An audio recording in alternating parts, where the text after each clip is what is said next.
Ito pala yung kalawang na masyado na Toyota RAV4 kabayan. Tingnan mo kabayan. So bagong fender rin kabayan, bagong brand new talaga yung fender niya.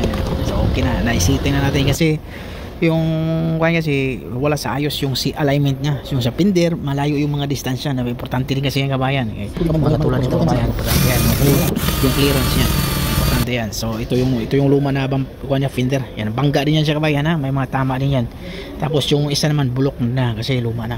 So yan, siniting muna natin yan. Tinignan natin yung paano yung hood, magandang open bukas, yung pumipitik talaga pag hila mo doon sa loob. Tsak, ganun talaga yung normal. Tapos bukas ka sa hood. Tapos kabila naman okay din yung sitting na yung kabila. So hindi na problema yan, walang problema na yan tayo. Maglagay tayo ng retainer dito sa bumper, sa fender niya, sa dugtungan.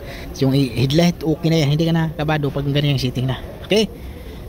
Okay kabayan. So maraming salamat kabayan. Huwag kalimutang mag-subscribe kabayan. Sa kabila okay na yung kabilang seating natin. Yung sa natin yung distansya ng clearance niya. Okay, maraming salamat kabayan.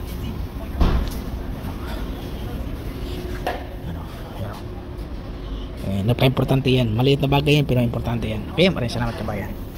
Tapos yung pintuan pala kabayan, ito bagsak na talaga siya kabayan ha. Oh, tingnan mo kabayan oh. Di ba? So ang problema nito kabayan, yung mismong hinges na siya kabayan, ito yung problema. So naglo-loose na siya oh. Ito, so palitan mo na yan, yung dalawa na yung isa lang to eh. Yan oh, yan ang palitan mo. Pero mayroon namang pag mahigpit to sa kabayan, ito lagyan mo ng weldingan mo diyan tapos mahabang trabaho kabayan, pero kailangan palitan mo na yan. Yung maganda, palitan mo na yan. Okay? Kaysa i-repair mo pa. So subukan natin na iangat pa din para bagsak na bagsak siya eh. Tingnan mo. Subukan natin ha, ipakita ko sa inyo. Subukan mo iangat tapos ipakita ko sa inyo kung mayroon ba siyang nangyari. Yan oh. Tingnan mo ba yan oh? Baba. Oh, di ba? Mahuhulog na.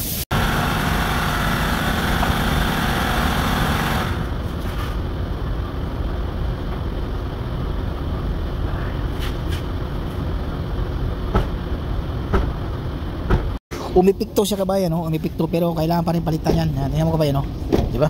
So perfect yung trabaho kabayan no. Grabe. Sa pool. Okay na siya kabayan. Ito yung laging problema kabayan no. Pag Toyota RAV4, mga lumang modelo ng Toyota, yan nakauka parang Honda din to. Yan. Pero normal lang talaga yan siya kabayan kasi kadalasan kasi babangga dito kasi bababa siya. Ano yan. Okay, maraming salamat kabayan. Okay yung lahat yung alignment. Okay? Yan lang. Yun lang kabilaan. Yan kabayan, tingnan mo, umipikto, tingnan mo, hindi na nahulog, walang hulog na yan, di ba? Ano na kasimple, tingnan ko, nagbago mo pagkira.